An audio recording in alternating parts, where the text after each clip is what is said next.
Good evening and Merry Christmas, class. Tonight I'm going to do something different to share with you my view about English learning, focusing particularly on speaking and listening by means of repetition.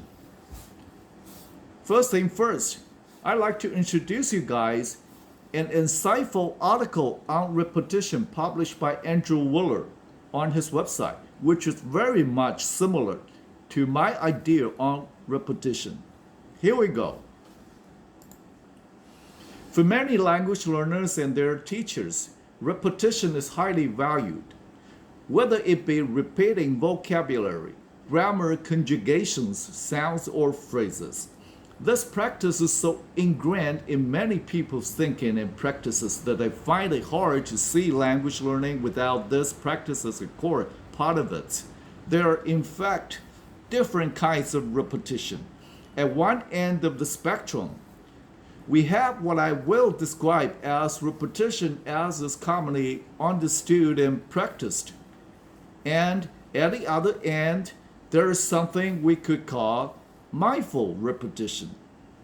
In reality, everyone's practice sits somewhere along the continuum. The first variety is where we believe that just by repetition, our practice or memory will improve.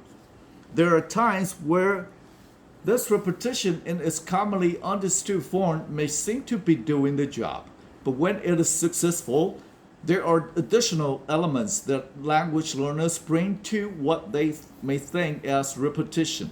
So when this happens, practice of this kind sits somewhere up towards what I have called mindful repetition. Understanding what is meant by this kind of repetition, if in fact it can be called that at all, can be more easily arrived at. Once we understood that a key to learning is to be engaged in what we are doing, not to be present to what one is learning is clearly not going to help us be effective learners. Most people accept that this kind of repetition is not going to be anywhere as effective as mindful repetition. Repetition where you are fully focused on a number of elements within the practice.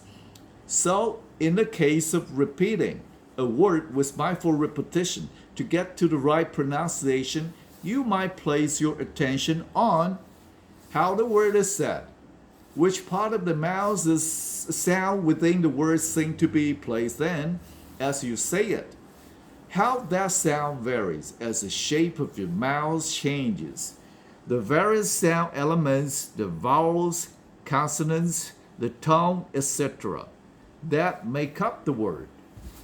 How the word that is uttered sounds to yourself. How the word that is uttered compares to what you hear others say.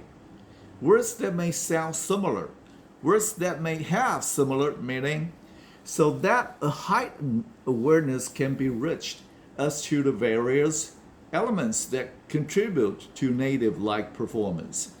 Noticing variations, differences, aspects of production, and so on are critical to any improvements you seek. Whether or not a practice like this can even be called repetition is a moot point. The problem is that we only have one word in English to describe a whole range of practices that from the outside looks like repetition, so that people may be using the same term but in fact are describing very different experiences. Some of you may think I'm being too harsh on how repetition is used in the conventional sense. If you are one of these people, just think back to what you may have been told in a class, or have a look at any language course book or audio program. Typically, the only instruction students are given is to listen and repeat. It is hence not surprising that many learners only do that and do not understand what else needs to be done for success to be assured. No wonder then that so many struggle in their efforts to learn languages.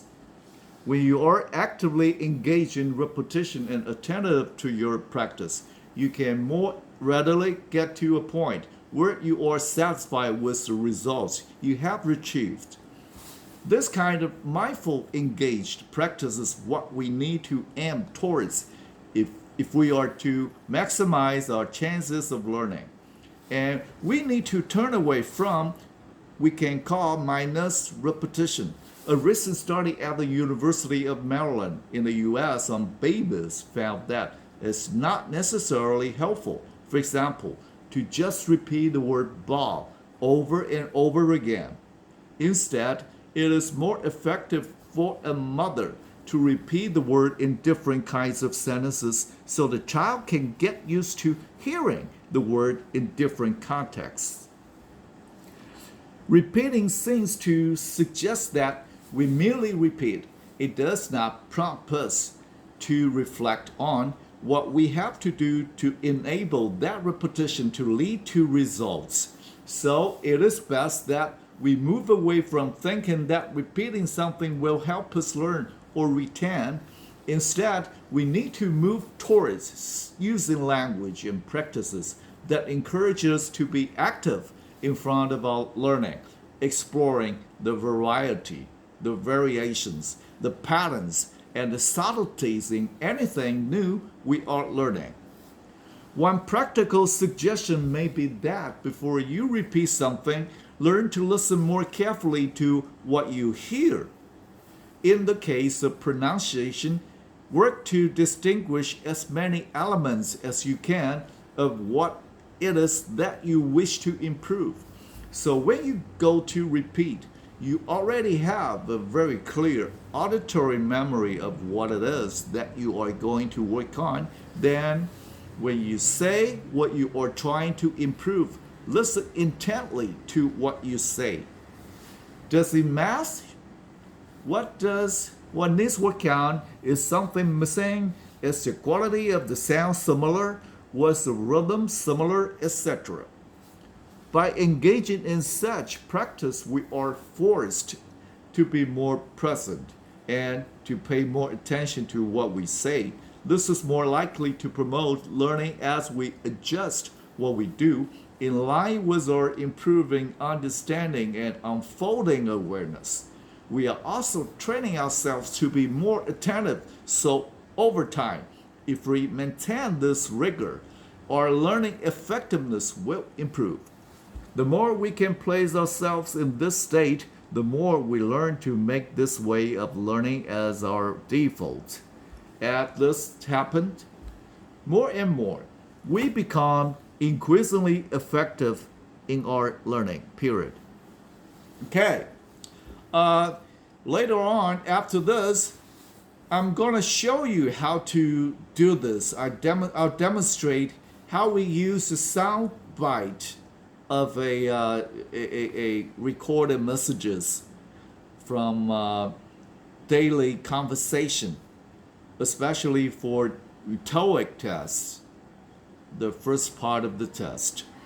I'll show you how you can learn and improve your English capability or expressive ability by repetition.